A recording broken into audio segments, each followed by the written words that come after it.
नमस्कार, देवभूमि में स्वागत है आपका। मैं हूं आपके साथ कोमल गंगवार। खबरों की शुरुआत करेंगे तो डोईवाला से खबर, जहां राजभवन के लिए रवाना हुए सैकड़ों किसानों को पुलिस की बैरिकेडिंग भी नहीं रोक पाई। तो उत्तराखंड के डोईवाला में संयुक्त किसान संघर्ष मोर्चा के बैनर तले आज सैकड़ों की संख्या में किसान राजभवन कूच के लिए निकले हैं, जिन्हें पुलिस ने बैरिकेड लगाकर लाचीवाला टोल प्लाजा पर रोकने की भरसक कोशिश की, लेकिन किसानों के तेवरों के आगे पुलिस की बैरिकेड काम नहीं कर पाई और किसान बैरिकेड तोड़ते हुए देहरादून के लिए भारी संख्या में रवाना हो गए। किसानों की मांग है कि जब तक तीनों कृषि कानून वापस नहीं होंगे तब तक ये आंदोलन नहीं थमेगा और यह आज का आंदोलन 26 जनवरी को होने वाली दिल्ली का ट्रेलर है। 26 जनवरी को लाखों की संख्या में किसान दिल्ली में तिरंगा यात्रा निकालेंगे।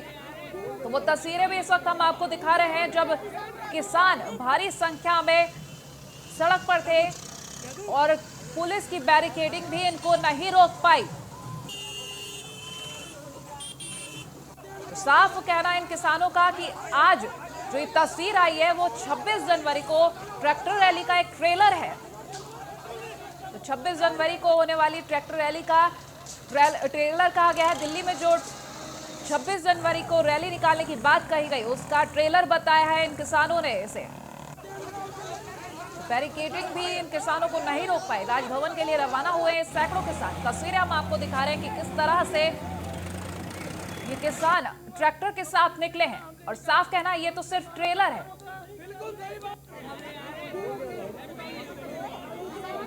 तो दिल्ली में तिरंगा यात्रा निकालने की बात कही गई है, जहां एक और अगर हम दिल्ली की बात करें तो लगातार किसान तैयारी कर रहे हैं। वहीं ये तस्वीरें भी हम आपको दिखा रहे हैं, भारी संख्या में राजभवन पहुंचे।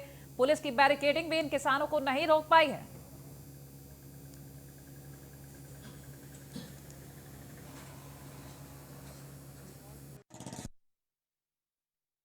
किसान बहुत आक्रोशित है। जगह जगह पे किसान को रोका गया है, जैसे कि किसान नहीं कोई आतंकवादी हो।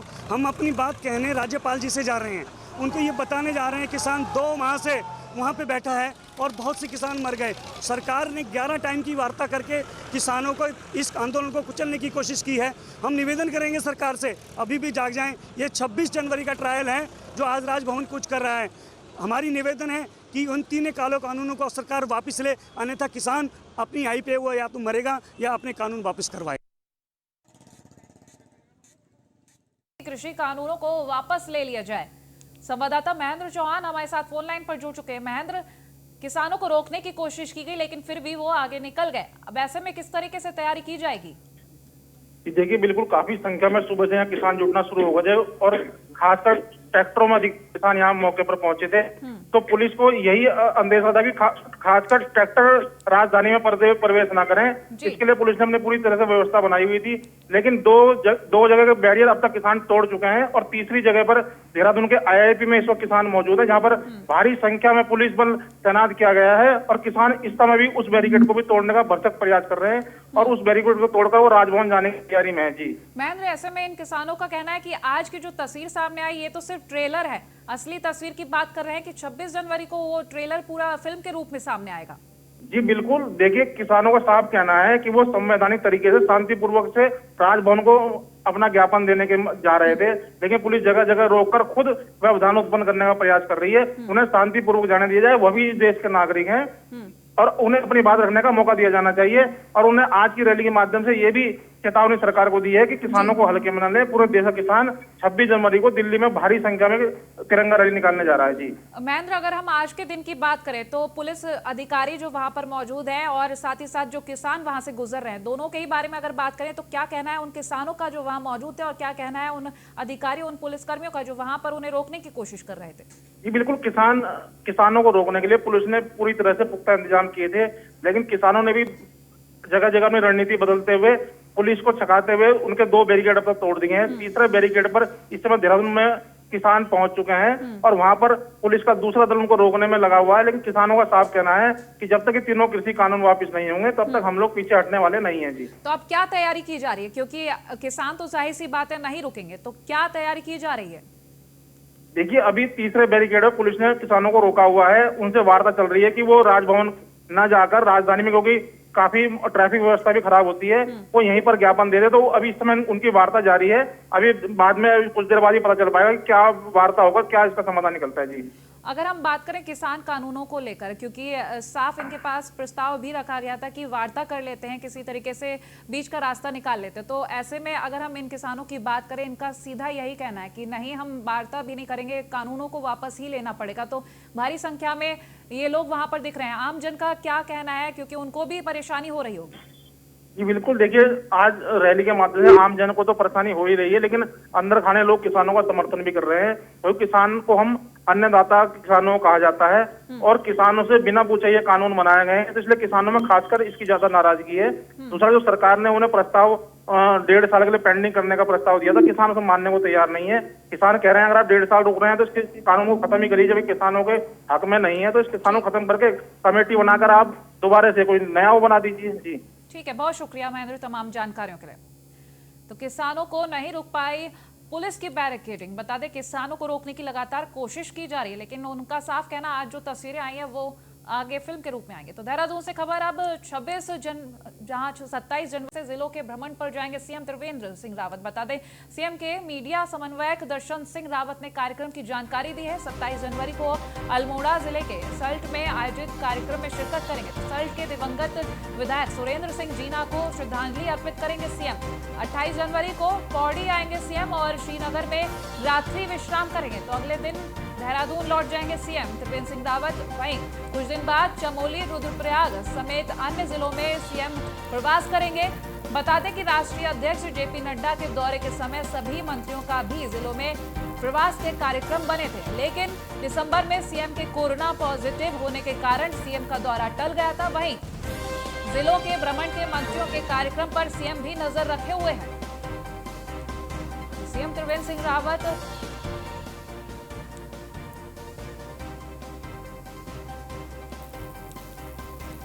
रेजिडेंट एडिटर फहीम तना इस वक्त हमारे साथ फोन लाइन पर जुड़ चुके हैं। फहीम, सीएम त्रिवेंद्र सिंह रावत का ये जो शेड्यूल सामने आया, इसको विस्तार में बताएं। देखिए, त्रिवेंद्र सरकार के 4 साल पूरे हो रहे हैं और ऐसे में ये बेहद जरूरी है कि सरकार के कामकाज की समीक्षा, विभागों के जो योजनाएं हैं वो निचले स्तर पर ठीक से उनका क्रियान्वयन है कि नहीं, इसकी समीक्षा बेहद जरूरी है। और जब पिछले महीने राष्ट्रीय अध्यक्ष जेपी नड्डा आए थे तो सरकार के कामकाज के साथ बने रहिए हमारे साथ। इस वक्त सीएम त्रिवेंद्र सिंह रावत के मीडिया कोऑर्डिनेटर दर्शन सिंह रावत हमारे साथ जुड़ गए हैं। दर्शन जी, बहुत बहुत स्वागत है आपका न्यूज़ ऑन इंडिया पर। जी जी, धन्यवाद। दर्शन जी, सबसे पहले तो सीएम त्रिवेंद्र सिंह रावत जो शेड्यूल बनाकर आगे बढ़ रहे हैं, बकायदा वो जब कोरोना से उबर कर ठीक होकर सामने आए तो उन्होंने जो भी काम देखे अच्छे से देखे। अब क्या आगे की तैयारी है?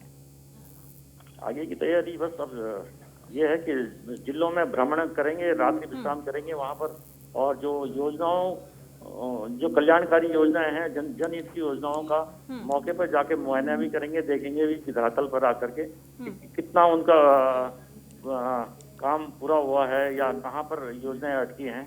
और अधिकारियों के साथ कार्यकर्ताओं से भी जो है फीडबैक लेंगे।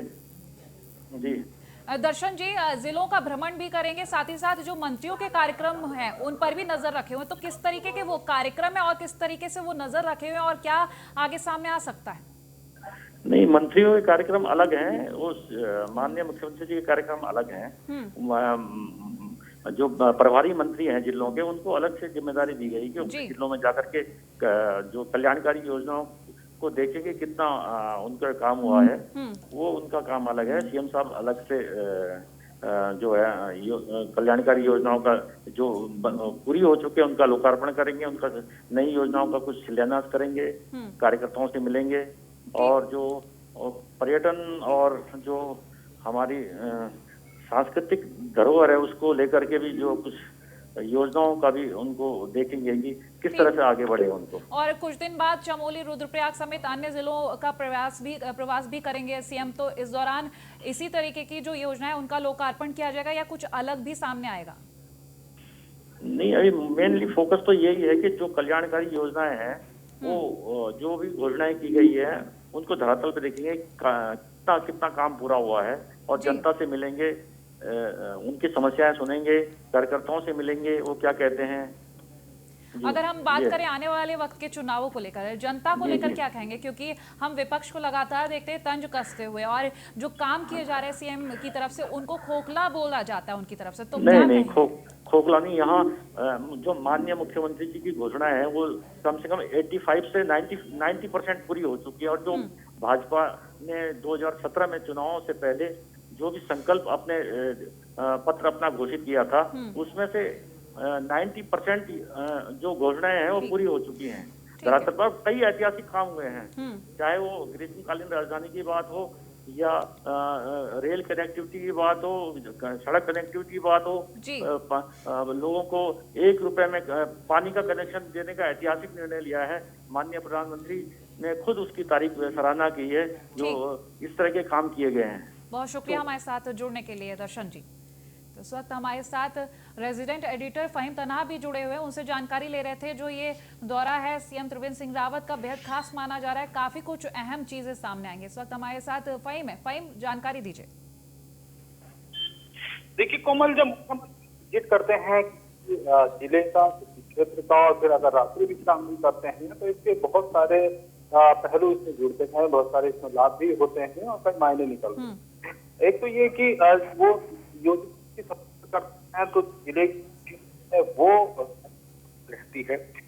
ये कि दूसरी योजनाओं को लेकर के विभागों के साथ मोड में आता है, बाकी राज्यों में भी ये कि हमें एक विश्वास मुख्यमंत्री में बैठ के दे रहे हैं या बात कर रहे हैं, काम कर रहे हैं, बल्कि वो जिलों में जो ग्रामीण और ब्लॉक स्तर तक की योजनाओं को प्राथमिकता भी करते हैं। और चौथा एक ये भी मैसेज आता है कि जो सत्ताधारी दल होता है उसके कार्यकर्ताओं में, उसके पदाधिकारियों में, जिला स्तर पर, ब्लॉक स्तर पर, उनमें भी एक विश्वास बहाली बढ़ना और उनके अंदर एक होता है, ये बहुत महत्वपूर्ण होता है संगठन के लिए। तो ये कई पहलू जुड़े होते हैं। और जब जेपी नड्डा पिछले महीने आए थे, उनकी लगातार मैराथन बैठकें 3 दिन तक चली थी, उसमें तमाम पहलुओं पर अलग अलग स्तर पर चर्चा हुई। ठीक है, बहुत शुक्रिया फहीम तमाम जानकारियों के लिए।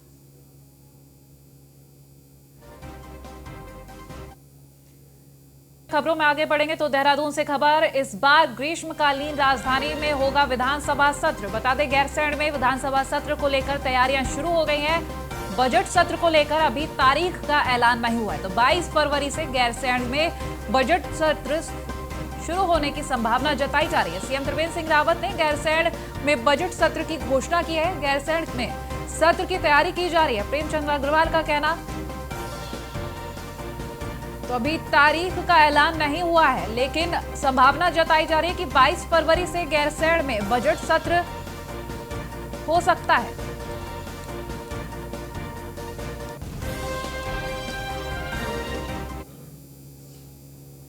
देखिए, पहले तो मैं मुख्यमंत्री जी का आभार व्यक्त कर रहा हूँ कि उन्होंने गैरसैंण में बजट सत्र को करने की अपनी घोषणा की है।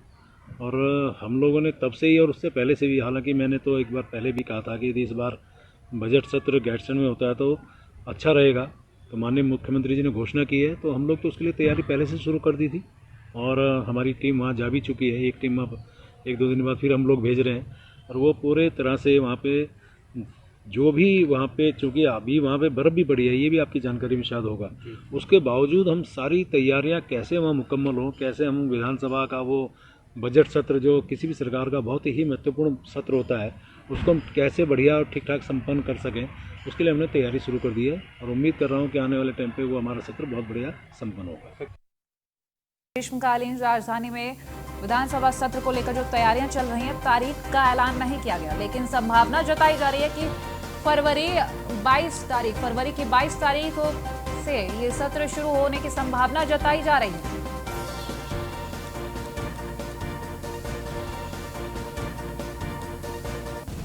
बजट सत्र को लेकर अभी तारीख का ऐलान नहीं हुआ है। इस बार ग्रीष्मकालीन राजधानी में ये विधानसभा सत्र होगा, तारीख का ऐलान नहीं हुआ, लेकिन 22 फरवरी से गैरसैंण में बजट सत्र होने की संभावना जताई जा रही है। तमाम तैयारियां हैं जो गैरसैंण में विधानसभा सत्र को लेकर, वो भी शुरू हो चुकी हैं।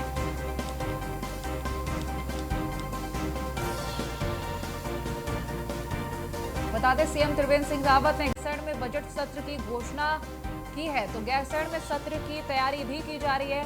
प्रेमचंद अग्रवाल की तरफ से ये कहा गया, वहीं अभी तारीख का ऐलान नहीं हुआ है, तारीख सामने नहीं आई। रेजिडेंट एडिटर फहीम तना हमारे साथ फोन लाइन पर जुड़ गए हैं। फहीम, अभी जो बजट सत्र की तारीख है, अभी तारीख का ऐलान नहीं हुआ, लेकिन तैयारियां शुरू हो गई। किस तरीके की तैयारियां हैं? देखिए, बिल्कुल होना है, ये तो तय है कि फरवरी में सत्र होना है और उसके बाद में चूंकि बजट आना है तो बजट इम्प्लीमेंटेशन और वो तमाम तरह की चीजें होनी है, तो ये उस तक संभावना है कि फरवरी के दूसरे पखवाड़े में विधानसभा का जो बजट वो होगा। लिहाजा चूंकि गैरसैंण में होना है और गैरसैंण में विधानसभा का भवन अलग तरीके का बना हुआ है और वहां पर साल में एक सत्र होता है, तो उस तरह की व्यवस्थाएं भी वहां है और वहां पर परमानेंट व्यवस्थाएं जो सबसे ज्यादा है वो ह्यूमन रिसोर्स के नजरिए से और लॉजिस्टिक जो व्यवस्थाएं होती हैं वो करनी पड़ती हैं। वो एक बड़ी चुनौती होती है विधानसभा सचिवालय के सामने सत्र को लेकर के, इसलिए उसकी तैयारियां शुरू कर दी गई हैं और वहां पर सर्दी भी होती है गैरसैंण में। काफी पिछले जब बजट सत्र हुआ था मार्च में, तो मार्च के पहले हफ्ते में वहाँ पे बहुत जबरदस्त बर्फबारी हुई थी, तो उसका आनंद भी लोगों ने लिया एक पर्यटन के तौर पर सत्र के बाद में। और लिहाजा तमाम व्यवस्थाएं उसी तरीके से विधानसभा सचिवालय कर रहा है जिस तरीके से स्पीकर प्रेमचंद अग्रवाल ने बात की है। ठीक है, और जो संभावना जताई जा रही है 22 फरवरी की कि गैरसैंण में बजट सत्र होने की जो संभावना है, उसको लेकर क्या जानकारी है? देखिए, अभी ये एक टेंटेटिव संभावना इसकी व्यक्त की जा रही है, क्योंकि लेकिन ये डिपेंड इस बात पर करेगा कि जब केंद्रीय बजट के बाद में ही उत्तराखंड का बजट सत्र होगा, क्योंकि जो भारत सरकार के बजट में उत्तराखंड के लिए योजनाओं के नजरिए से प्रावधान के मद्देनजर राज्य सरकार भी अपने बजट में उस तरह की व्यवस्था करेगी, तो लिहाजा ये फरवरी के अंतिम सप्ताह ही इसको संभावित माना जा रहा है। ठीक है, बहुत शुक्रिया तमाम जानकारियों के लिए। देहरादून से खबर, जहां त्रिवेंद्र कैबिनेट की बैठक हुई है। बैठक में कई महत्वपूर्ण फैसले लिए गए। बता दें, यूपी निर्माण निगम और यूपी समाज कल्याण निगम को सूची से बाहर किया गया है, तो 42,000 छात्रों की स्कॉलरशिप खुद अदा करेगी अब सरकार। यूपी RNN और यूपी SKN को नहीं मिलेगी सरकारी भवनों के निर्माण का काम। एजेंसी मेंसर्स कैंप 2018 की दर पर ही दिया 132 एम्बुलेंस के संचालन की जिम्मेदारी। वहीं हरिद्वार में भू समाधि के लिए ध्यान कुंज के पास 4.384 हेक्टेयर भूमि दी जाएगी। बैठक में पंचायत एक्ट के संशोधन पर भी मुहर लगी है। पंचायत प्रतिनिधि की सदस्यता खत्म नहीं होगी तो कुंभ मेला अधिकारी को 2 करोड़ और आयुक्त को 5 करोड़ तक के कार्य की स्वीकृति करानी है। कैबिनेट के जो राज्य औषधि नियंत्रण सेवा नियमावली है उसको भी मंजूरी दी गई। वही 108 आपातकालीन सेवा अनुबंध को नवीनीकृत करके पुनः स्वीकृति दी गई है। यूपी के उत्तराखंड राज्य में कार्यरत कर्मचारी वरिष्ठता के क्रम में निचले स्तर पर रहेंगे। और ओबीसी छात्रवृत्ति योजना में 4,36,17,000 रुपए स्वीकृत किए गए। पर्यटन विकास परिषद में SEE का 1 और AEJE के 2 तकनीकी पद भी स्वीकृत किए गए। RES के वित्तीय क्षमता 5 करोड़ से बढ़ाकर 15 करोड़ रुपए की कर दी गई है। बैठक में कई महत्वपूर्ण फैसले लिए गए थे जो आपको बताएं। जब हमारा राज्य बना, कुछ कर्मचारियों का आवंटन उत्तराखंड से उत्तर प्रदेश से उत्तराखंड हुआ, लेकिन बहुत से ऐसे कर्मचारी थे जो उस राज्य में काम कर रहे हैं और हमारे राज्य में, जो हमारे राज्य में काम कर रहे हैं इतने दिनों से, यदि वो इस राज्य में रहना चाहते हैं, उनको पहले तो हम पूछेंगे, बताओ 2 लाइन में आपको कार्य मुक्त होना तत्काल कर दें। यदि रहना चाहते हैं तो तत्काल उनको इस राज्य में समायोजन कर लिया जाएगा। शर्त एक होगी कि उसको जो कनिष्ठता वरिष्ठता के क्रम में उसको जो हमारे राज्य में काम करने वाले लोग हैं आवंटन में उसके निचले क्रम में रखे। ये हमने कर दिया। कितने थोड़ा सा ये भी है, ये कोई संख्या इस रूप में अभी नहीं है। ये सब पता करेंगे उनसे कितने लोग ऐसे होंगे और पता करके एक नीति हमने बना ली है उनके संबंध में, और नीति बना के हम इसको अब जारी करेंगे। कितने लोग आएंगे ये उसी समय पता चलेगा। जो हमारे यूपी में रह रहे हैं वे लोग नहीं, उन्हें केवल यही जो सर, मतलब ये उत्तराखंड बनने के बाद जो लोग यहाँ पर रह रहे हैं, जिनका आवंटन उत्तराखंड हुआ था वो उत्तर प्रदेश हुआ था यहाँ से, ओके, और यही रह रहे, उत्तर प्रदेश नहीं गए। तो हम उन्हें एक बार लास्ट है कि आप उत्तर प्रदेश चले जाइए, 2 विकल्प, या तो यूपी जाइए या हमारे राज्य को अडॉप्ट करना चाहते तो हम आपको एक चांस ये भी दे। देहरादून से ही खबर, जहां कृषि मंत्री सुबोध उनियाल ने बैठक की है। प्रधानमंत्री सूक्ष्म खाद्य उद्यम उन्नयन योजना के तहत ये बैठक की गई, तो किसानों की आय दोगुनी करने के उद्देश्य से योजना लागू की गई। किसानों को उद्यमी के रूप में स्थापित करना योजना के उद्देश्य है। वही योजना में 90% केंद्र और 10% राज्य सरकार खर्च करेगी। तो प्रोसेसिंग, मार्केटिंग और ब्रांडिंग और इंफ्रास्ट्रक्चर के लिए योजना बनाई जाएगी। बैठक में बैंकर्स से ऋण को लेकर बैंकों की भूमिका पर भी चर्चा की गई है। तो प्रधानमंत्री सूक्ष्म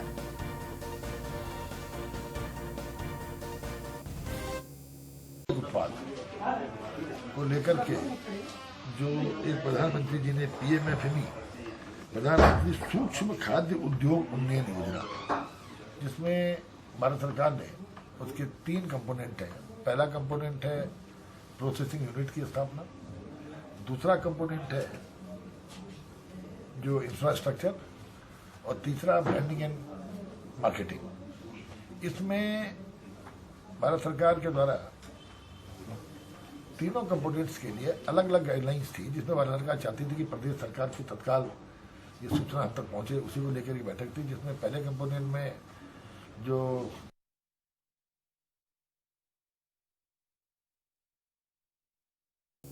और देवभूमि में इतना ही। देखते रहे न्यूज़ 1 इंडिया। नमस्कार।